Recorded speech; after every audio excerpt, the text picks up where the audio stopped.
NDTV Rajasthan पर आपका स्वागत है। झालावाड़ में बड़ा हादसा हुआ है। 7 बच्चों की मौत हो चुकी है। जर्जर हालात में ये स्कूल चल रहे हैं राजस्थान में। क्या कहना है आपका? मैं कह रहा था कि पहले भी अभी थोड़े दिनों पहले बीकानेर के क्षेत्र में हमारी समाज की 3 बालिकाएं हौद पे खेल रही थी। जो हौद होता है ना, ये टांके टांके जिनको बोलते हैं, जिनसे पानी निकालते हैं, तो हौद के अंदर चली गई बालिकाएं। मैंने बड़ा आंदोलन किया, वहां पे संघर्ष किया 3 दिन तक, तब जाकर उनको राहत मिली। लेकिन जिन अधिकारियों को हटाया था बीकानेर से, उन्हें महीने भर की फॉर्मेलिटी करके फिर वापिस बात।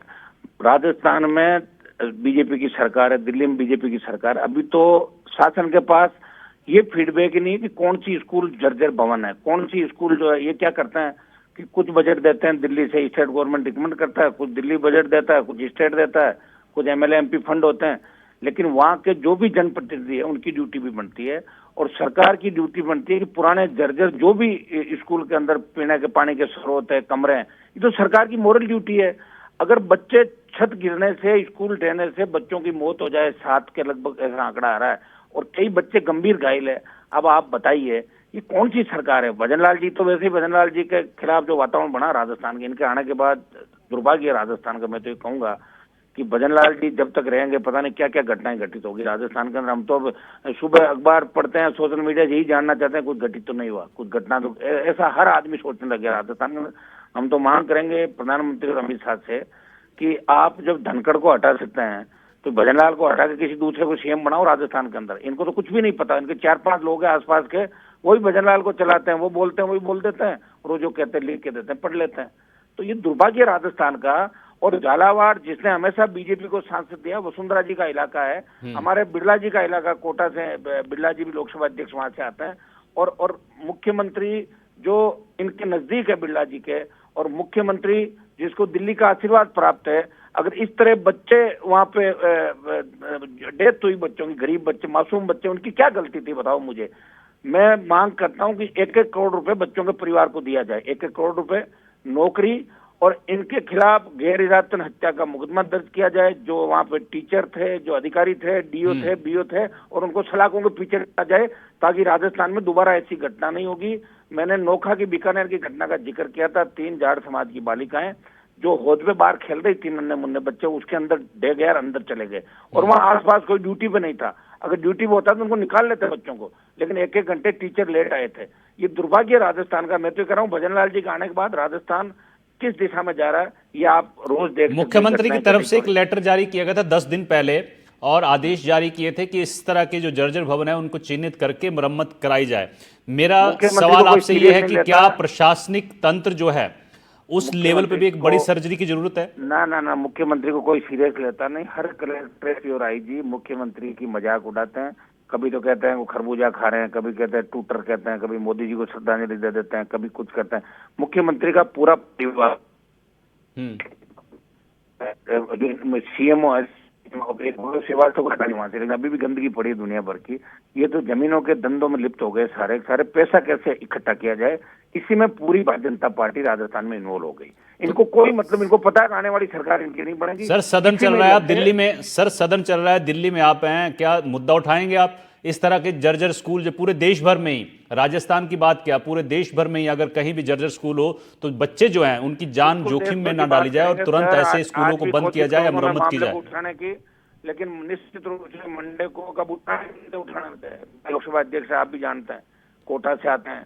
लेकिन मेरा प्रयास पूरा रहेगा कि इस मामले को उठाऊं। मैं झालावाड़ के एमपी से भी बात हमारी नहीं होती साहब, क्योंकि वसुंधरा जी से हमारे पुराने झगड़े, लेकिन मैं वाया मीडिया बात भी पहुंचाऊंगा कि वहां के सांसद, जो लोकल विधायक, लोकसभा अध्यक्ष और भजनलाल जी से लोकसभा अध्यक्ष जी का बड़ा आशीर्वाद है। तो ये जो घटनाएं घटित हो रही है निश्चित रूप से राजस्थान को गलत दिशा की ओर ले। कांग्रेस बीजेपी ने अब एक तय कर लिया, एक बार तुम राज करो, एक बार हम करें। ये राजस्थान के अंदर लूट खसोट चल रही है। ठीक है, बहुत बहुत शुक्रिया बेनीवाल साहब आपका एनडीटीवी राजस्थान से बात करने के लिए।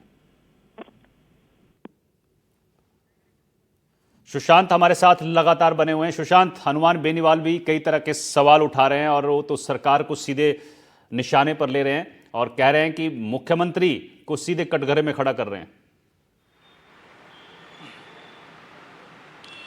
देखिए वो राजस्थान में जो उनकी पार्टी है उसके नेता हैं आरएलपी के, और वो सवाल उठाएंगे, वाजिब भी है, और सवाल जो है वो प्रासंगिक भी हैं, क्योंकि राजस्थान में ये बात शिक्षा मंत्री ने भी मानी है कि बहुत सारी इमारतें जर्जर हैं और उनके लिए 200 करोड़ का बजट चाहिए।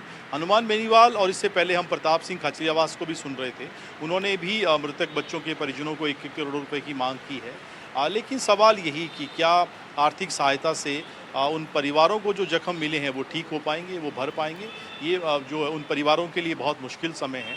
लेकिन क्या बाकी जो स्कूल चल रही हैं, क्योंकि अभी ऐसा नहीं है कि राजस्थान में बारिश का दौर पूरी तरीके से ख़त्म हो गया, अभी भी अलर्ट जारी है, और बहुत सारी ऐसी दूसरी स्कूलें संचालित हैं जिनकी इमारतें किसी भी क्षण किसी भी पल ढह सकती हैं, उनकी छतें कमज़ोर हो गई हैं। बहुत सारी ऐसी इमारतें जहां से पानी छतों से टपक रहा है, या बच्चे पानी से भरे हुए स्कूल में पढ़ने के लिए मजबूर हैं। तो सरकार को तुरंत प्रभाव से इस घटना से सबक लेते हुए बाकी सभी जगह ऐसा एक एक्शन बनाया जाए, एक ऐसी नज़ीर पेश की जाए जिससे पूरे तंत्र को ठीक किया जा सके।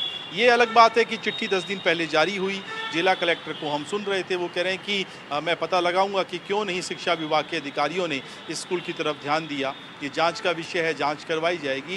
ये सरकारी भाषा, सरकारी कार्यशैली, सरकारी जो तरीका है वो बहुत समय लेता है चीज़ों को करने में। तुरंत एक्शन लेने की ज़रूरत है। एक अपडेट अभी भी कि मुख्यमंत्री फिलहाल नहीं जा रहे हैं, लेकिन वो पूरा लगातार मॉनिटर कर रहे हैं, वो अधिकारियों के संपर्क में हैं। शिक्षा मंत्री से, जिला कलेक्टर से उन्होंने फीडबैक लिया है, और वो ज़रूरी कदम उठाने के लिए कोई ऐसा ब्लूप्रिंट ज़रूर बना रहे होंगे जिससे सिस्टम को, तंत्र को ठीक किया जा सके। लेकिन फिलहाल तो यही कि जिस तरीके से मौत का आंकड़ा लगातार बढ़ रहा है, 4 के बाद अब 7 तक पहुंचा, 2 बच्चे आईसीयू में भर्ती हैं, इस बात की जानकारी मिल रही है, उनकी हालत गंभीर है, और जो तस्वीरें वहां से आ रही हैं बहुत डराने वाली हैं, बहुत ही शॉकिंग हैं। और वहाँ के जो ग्रामीण, वो इस बात को लेकर भी उनकी परेशानियाँ थोड़ी इस लिहाज से भी ज़्यादा हैं कि वो लगातार आशंका व्यक्त कर रहे थे कि इस इमारत को जो ढांचा इसका पुराना बना हुआ है ये गिर सकता है, क्योंकि ये 1999 की जो मैं बता रहा था कि पंचायत भवन में स्कूल संचालित है। हालांकि एक हिस्सा ठीक कर दिया गया था, पक्का बना दिया था, लेकिन एक हिस्सा अभी भी पुराना था और जर्जर हो चुका था, और वहीं वो हिस्सा गिरा है। लेकिन उससे भी चिंताजनक बात ये कि कैसे स्कूल टीचर्स को जब बच्चों ने बताया, जब वो बाहर खड़े थे कि कुछ कंकर पत्थर गिर रहे हैं, स्कूल टीचर जब आगाह करने के बाद भी उन्होंने ध्यान नहीं दिया, तो ये इससे बड़ी लापरवाही अब क्या कही जाए, क्योंकि बच्चों की जिम्मेदारी संस्था प्रधान की, स्कूल टीचर्स की होती है।